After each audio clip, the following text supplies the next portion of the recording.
Hi friends, അസ്സലാമു അലൈക്കും. എല്ലാവർക്കും പുതിയൊരു വീഡിയോയിലോട്ട് സ്വാഗതം. അപ്പോൾ ഞാൻ ഷാജിദയെക്കുറിച്ച് കുറച്ച് കാര്യങ്ങൾ പറയാൻ വേണ്ടി വന്നതാണ്. മറ്റൊന്നുമല്ല, ഷാജിദ മറ്റേ മഷ്റൂറ എന്ന് പറഞ്ഞ ആ ഒരു സഹോദരി ഉണ്ടായിരുന്നില്ല, അവരോട് മാപ്പ് ചോദിച്ചിട്ടൊരു പോസ്റ്റൊക്കെ കണ്ടു. എന്തായാലും വളരെയധികം സന്തോഷം തോന്നി. എന്താ ചോദിച്ചാൽ ഇനി ഇപ്പോഴെങ്കിലും ഇത് തോന്നിയല്ലോ, അങ്ങനെ ചെയ്യാൻ തോന്നിയതിന് എന്തായാലും നല്ലൊരു കാര്യം തന്നെയാണ്. ഇനി ഇവിടുന്ന് അങ്ങോട്ടും നല്ലത് ചിന്തിക്കാനും നല്ലത് പ്രവർത്തിക്കാനും ഷാജിദയ്ക്ക് കഴിയട്ടെ. കഴിഞ്ഞതെല്ലാം കഴിഞ്ഞു. ഇനി നല്ലതായിട്ട് ഇനിയെങ്കിലും മറ്റുള്ളവരെ പറ്റിക്കാതെ, മറ്റുള്ളവരുടെ മുമ്പിലൊരു ചോദ്യചിഹ്നമായി മാറാതെ നല്ല രീതിക്ക് മുന്നോട്ട് പോകും. എനിക്കതാണ് ഷാജിദയോട് പറയാനുള്ളത്. അപ്പോൾ ഷാജിദ മഷ്റൂറയ്ക്ക് അയച്ച ഒരു മെസ്സേജ് ഇങ്ങനെയായിരുന്നു. അപ്പോൾ എങ്ങനെയായിരുന്നു ആ ഒരു മെസ്സേജ്? നിങ്ങളെ എനിക്ക് ഇഷ്ടമാണ്, ഒരു ദേഷ്യമില്ലാട്ടോ, എന്തെങ്കിലും പറഞ്ഞ് സങ്കടമായിട്ടുണ്ട് എങ്കിൽ പൊരുത്തപ്പെടണം കേട്ടോ എന്ന്. അപ്പോൾ എന്തായാലും ഇത് ജെന്യുവൻ ആണെങ്കിൽ ഇതുമായിട്ട് ഇങ്ങനെ തന്നെ മുന്നോട്ട് പോവുക. ഇത് ഒരു ചെറിയൊരു കാര്യമൊന്നുമല്ല, അത് നല്ലൊരു കാര്യമായിട്ടാണ് എനിക്ക് തോന്നുന്നത്. അതുപോലെ തന്നെ ആ ഒരു ഇതിന് താഴെ കമൻറ്റ് കണ്ടു, ഇത് അടുത്തത് ഇവളുടെ അടവാണ് എന്നൊക്കെ പറയുന്നത് കണ്ടു. അപ്പോൾ ഇനി അവരെ കൊണ്ട് പറയിപ്പിക്കാതെ നല്ലത് മാത്രം പ്രവർത്തിക്കാൻ ഷാജിദയ്ക്ക് കഴിയട്ടെ എന്നാണ് ഞാൻ ഈ ഒരു അവസരത്തിൽ ആഗ്രഹിക്കുന്നത്. അതുപോലെ തന്നെ ഷാജിദിൻ്റെ ഇത്രയും വഷളാക്കിയ റൌഫും മാപ്പപേക്ഷയായിട്ട് വന്നിട്ടുണ്ട്. അപ്പോൾ റൌഫ് പറയുന്ന കുറച്ച് കാര്യങ്ങൾ എന്തായാലും നമുക്കൊന്ന് കേട്ടിട്ട് വരാം. കേട്ട് നോക്കൂ. പുറത്ത് വന്ന് ഇനി ഇവിടെ വെച്ച് എല്ലാവരും നിർത്തിക്കാളി, ഞാൻ നിർത്തിന്ന്. ചെറുതും വലുതുമായിട്ടുള്ള ദോഷങ്ങളോ വാക്കുകളോ എന്തെങ്കിലും വന്നിട്ടുണ്ടെന്നുണ്ടെങ്കിൽ എല്ലാവരും പൊരുത്തപ്പെടുക. മനസ്സിലായില്ലേ? എല്ലാവരും പൊരുത്തപ്പെടുക, അത്ര. എന്തായാലും റൌഫ് വിങ്ങിപ്പൊട്ടിയിട്ടാണ് പറയുന്നത്. എന്താണെങ്കിലും ഇതിലൊരു നഷ്ടക്കച്ചവടമാണ്. എന്താണെന്ന് വെച്ചാൽ വെറുതെ ആവശ്യമില്ലാത്ത ഓരോ പേരുകൾ വലിച്ചിട്ടു, ജസ്നാൻ്റെ പേരുകൾ വലിച്ചിട്ടു, അങ്ങനെ പല പ്രശ്നങ്ങളും ഒരു പരിധി വരെ കൊണ്ട് എത്തിച്ചത് ഈ റൌഫ് എന്ന് പറഞ്ഞ വ്യക്തി തന്നെയാണ്. അപ്പോൾ റൌഫിനും നല്ലവനാണെന്നൊന്നും പറയാൻ പറ്റില്ല. ഷാജിദയെ കൊണ്ട് ഇത്രത്തോളം ചെയ്യിപ്പിക്കാനുള്ള കാരണം ഈ റൌഫ് എന്ന് പറഞ്ഞ വ്യക്തി തന്നെയാണ്. എന്ത് തന്നെയാണെങ്കിലും രണ്ടാളും മാപ്പൊക്കെ അപേക്ഷിച്ച അവസ്ഥയ്ക്ക് ഇനി ആ ഒരു രീതിയിൽ തന്നെ മുന്നോട്ട് പോകട്ടെ. ഇനി ഞങ്ങളെക്കുറിച്ച് ആരും സംസാരിക്കരുത് എന്നൊക്കെ പറഞ്ഞത്. അപ്പം ഞാനിപ്പോൾ ഈ ഒരു വീഡിയോ ചെയ്യാനുള്ള കാരണം എന്ന് പറഞ്ഞാൽ, നമ്മൾ പറയുമ്പോൾ എല്ലാം പറയണമല്ലോ. ഷാജിദിൻ്റെ നെഗറ്റീവ്സ് ആയിട്ടുള്ള കാര്യങ്ങൾ ഞാനിവിടെ പറഞ്ഞിട്ടുണ്ട്, പോസിറ്റീവായിട്ടുള്ള കാര്യങ്ങൾ ഞാനിവിടെ പറഞ്ഞിട്ടുണ്ട്. അതുകൊണ്ട് തന്നെ പുള്ളിക്കാരി മാപ്പ് പറഞ്ഞപ്പോഴും എനിക്ക് ഈ ഒരു വീഡിയോ ചെയ്യണമെന്ന് തോന്നി. എൻ്റെ അടുത്ത് ഇനി ആരും അങ്ങോട്ട് പൊങ്കാലിടാൻ വരണ്ട. കുറേ പേരിങ്ങനെ പറയുന്നുണ്ടായിരുന്നു ഷാജിദയെ വിറ്റ് കാശുണ്ടാക്കുന്നു അങ്ങനെ എങ്ങനെയെന്നൊക്കെ പറഞ്ഞിട്ട്. ഇപ്പോൾ ഇത്രയും വീഡിയോ ചെയ്തതുകൊണ്ട് മാത്രം ഞാൻ ആ ഒരു ഇത് ചെയ്തതാണ്. ഷാജിദയെ വിറ്റ് കാശുണ്ടാക്കേണ്ട ആവശ്യമൊന്നും എനിക്കില്ല. എന്താണെന്ന് ചോദിച്ചാൽ റിയാക്ഷൻ ചെയ്യുന്നവർ ആരാണെങ്കിലും ഇതെടുത്തിട്ട് ചെയ്യും. അമ്മാതിരി ഓരോ വീഡിയോസിലും ഉണ്ടായിരുന്നു. അതുകൊണ്ട് തന്നെയാണ് ഞാൻ റിയാക്ട് ചെയ്തതും. അല്ലാതെ എൻ്റെ കയ്യിൽ നിന്ന് ഒന്നും ചെയ്തിട്ടില്ല. ഇനി ഇതോടുകൂടി ഷാജിദ എന്ന് പറഞ്ഞ വ്യക്തിയുടെ വീഡിയോ ഇരിക്കട്ടെ എന്നാണ് ഈ ഒരു അവസരത്തിൽ എനിക്ക് പറയാനുള്ളത്.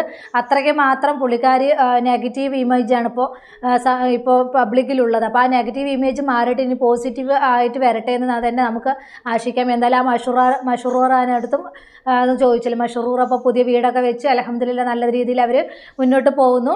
അപ്പോൾ അവരോട് മാപ്പ് ചോദിക്കാനും കാണിച്ച മനസ്സിന് എന്തായാലും ഷാജിദയ്ക്ക് ഞാനൊരു താങ്ക്സ് പറയണം. എന്തായാലും ഇത്രത്തോളം ആയിട്ടും ആ മാപ്പ് ചോദിച്ചല്ലോ, അത് തന്നെ വലിയൊരു കാര്യം. അത് ഒരുമാതിരിപ്പെട്ടവർക്കൊന്നും പറ്റില്ല. എന്നാലും ഷാജിദ അത് ചെയ്തത് ഒരുപാട് നന്ദി.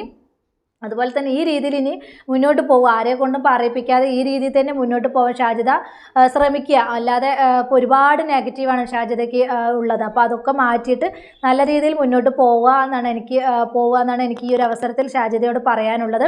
അപ്പോൾ എന്താ പറയുക, ഒരുപാട് നെഗറ്റീവ്സാണ് വരുന്നത്. ഇപ്പോൾ എന്തിട്ടാലും എന്ത് കാര്യം ഇപ്പോൾ ഇട്ടാലും പോസിറ്റീവിനെക്കാളും ഇപ്പോൾ ഷാജിദയ്ക്ക് വരുന്നത് നെഗറ്റീവ്സാണ്. അപ്പോൾ അതൊക്കെ മാറ്റിയിട്ട് ഇനി നല്ല രീതിയിൽ മുന്നോട്ട് പോകും. റൌഫും ഒരുപാട് ഇതിനകത്ത് കടന്ന് കളിച്ചു.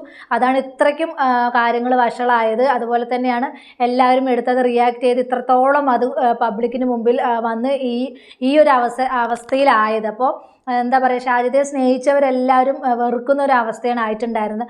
അപ്പം ഇനി അതൊക്കെ മാറ്റാൻ ഷാജിദ ശ്രമിക്കുക, നല്ല രീതിയിൽ മുന്നോട്ട് പോവുക, 5 മക്കളെ നോക്കിയിട്ട് നല്ല രീതിയിൽ മുന്നോട്ട് പോവുക.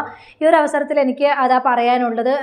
5 മക്കൾ അത് പൊന്നു മക്കളാണ്. ഇനി ഒരു അബദ്ധത്തിലും പോയി ചാടാതിരിക്കുക. എന്തൊരു വിവാഹം കഴിക്കണ്ടെന്നോ നല്ലൊരു ജീവിതം വേണ്ടാന്നൊന്നും ആരും പറയുന്നില്ല. നിനക്ക് വിവാഹം കഴിക്കാം, അത് എടുക്കുന്നതായിരിക്കണം.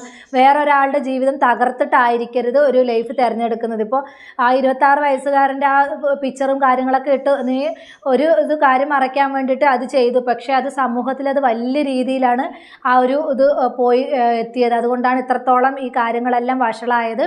അപ്പോൾ ഇനിയെങ്കിലും ആലോചിച്ചിട്ട് കാര്യങ്ങൾ നോക്കുക. ഷാജിദയും ഷാജിദയുടെ മക്കളെയും നല്ലപോലെ നോക്കുന്ന ഒരാളെ കണ്ടെത്താൻ ശ്രമിക്കുക. എന്നിട്ട് നല്ലൊരു ജീവിതമായിട്ട് മുന്നോട്ട് പോവുക. ഈ ഒരു അവസരത്തിൽ എനിക്ക് അതേ പറയാനുള്ളൂ. പല രീതിയിലുള്ള നിൻ്റെ വായിൽ നിന്ന് വന്ന വാക്കുകളാണ് ഇത്രത്തോളം കൊണ്ടെത്തിച്ചത്. പല രീതിയിലുള്ള പ്രശ്നങ്ങൾ ഇത്രത്തോളം കൊണ്ടെത്തിച്ചത് നിൻ്റെ വായിൽ നിന്ന് വന്ന വാക്കുകൾ തന്നെയാണ്. അപ്പോൾ ഇനിയെങ്കിലും അങ്ങനെ വീഴാതിരിക്കാൻ ശ്രമിക്കുക. അതുപോലെ തന്നെ ഇൻ്റർവ്യൂവും കാര്യങ്ങളൊക്കെ കൊടുക്കുന്ന സമയത്ത് ആലോചിച്ചിട്ട് കൊടുക്കുക. ഇൻ്റർവ്യൂവിലൊന്നും പോകണ്ടെന്നൊന്നും പറയുന്നില്ല, അതിന് വേറൊരു ദേഷ്യമായി മാറും. ഇൻ്റർവ്യൂവിൽ പോകണ്ടെന്നൊന്നും പറയുന്നില്ല. പക്ഷെ അവരോട് പറയാൻ പറ്റുന്ന കാര്യങ്ങൾ മാത്രം പറയാം. വായി തോന്നിയ കാര്യങ്ങളൊക്കെ എടുത്തിട്ട് പറയുമ്പോൾ റിയാക്ഷൻ ചെയ്യുന്നവർ അതെല്ലാം എടുത്ത് റിയാക്ട് ചെയ്യും. പിന്നെ കിടന്നിട്ട് നിലവിളിച്ചിട്ട് കാര്യമില്ല. അതുപോലെ തന്നെ എന്താ പറയുക, ആ മക്കളെ നോക്കുക, നല്ല പൊന്നുപോലെ മക്കളെ നോക്കുക. ആ പൊന്നു പോലത്തെ മക്കളാണ്. അപ്പോൾ 5 മക്കളെന്ന് പറഞ്ഞിട്ട് അഹങ്കരിക്കാതെ, 5 ആൺമക്കളാണെന്ന് പറഞ്ഞിട്ട് അഹങ്കാരം ഇതൊന്നും കാണിക്കാതെ ആ മക്കളെ നല്ല രീതിയിൽ നോക്കാൻ ശ്രമിക്കുക. ഇപ്പോൾ ഇത്രയും പൈസ ഉണ്ടായിട്ട് യത്തീംഖാനയിൽ കൊണ്ട് വിട്ടിരിക്കുന്നു എന്നൊക്കെ ആളുകൾ പറയുന്നുണ്ട്. അപ്പോൾ അതൊക്കെ പറയാനുള്ള ഇടം നീ തന്നെയാണ് വരുത്തിയത്. അതുകൊണ്ട് ഇനിയെങ്കിലും ഓരോ ചുവടുകളും സൂക്ഷ്മതയോടുകൂടി മുന്നോട്ട് പോകുക. എന്താണെന്ന് വെച്ചാൽ നീ അത്രത്തോളം വൈറലായിട്ട് നിൽക്കുന്ന ഒരു ടൈമാണിത്. അപ്പോൾ അതുകൊണ്ട് തന്നെ ഒരുപാട് കാര്യങ്ങൾ സൂക്ഷിക്കാനുണ്ട്. ഷാജിദയ്ക്ക് ഒരുപാട് കാര്യങ്ങൾ സൂക്ഷിക്കാനുണ്ട്. ഇപ്പോൾ ഒരുപാട് 150K സബ്സ്ക്രൈബേഴ്സൊക്കെ ആയെന്ന് തോന്നുന്നു. അപ്പോൾ ഇനി അങ്ങോട്ട് മുന്നോട്ട് നല്ല രീതിയിൽ പോകാൻ കഴിയട്ടെ. ഈ ഒരു രീതിയിൽ തന്നെ ഇത്രയും നെഗറ്റീവ് ആണെങ്കിലും സബ്സ്ക്രൈബേഴ്സ് നല്ലതുപോലെ കൂടിയിട്ടുണ്ട്. അപ്പോൾ ഇനി നല്ല രീതിയിൽ പോവുകയാണെങ്കിൽ നിന്നെ ഈ കുറ്റം പറഞ്ഞവരെല്ലാവരും നിന്നെ അംഗീകരിക്കുന്ന ഒരു സമയം വരും. അപ്പോൾ അതുകൊണ്ട് നീ നല്ലതായിട്ട് നല്ല രീതിയിൽ പോവാൻ ശ്രമിക്കുക. അപ്പോൾ എന്താ പറയുക, ആ നല്ല രീതിയിൽ പോകുന്ന സമയത്ത് എല്ലാവരും നിനക്കായിട്ട് നിൽക്കും. ഇപ്പോൾ നിൻ്റെ മക്കളെ സ്നേഹിക്കുന്ന, നിന്നെക്കാളും നിൻ്റെ മക്കളെ സ്നേഹിക്കുന്ന സബ്സ്ക്രൈബേഴ്സാണ് ഒരുപാട്. അപ്പോൾ അവരെ കണ്ണീരാഴ്ത്താതിരിക്കുക, അവരെ സങ്കടപ്പെടുത്താതിരിക്കുക. അവർക്ക് ഇപ്പോൾ നിന്നെ സപ്പോർട്ട് ചെയ്യുന്ന എല്ലാവർക്കും ഒരുപാട് സങ്കടം ഉണ്ടാകും.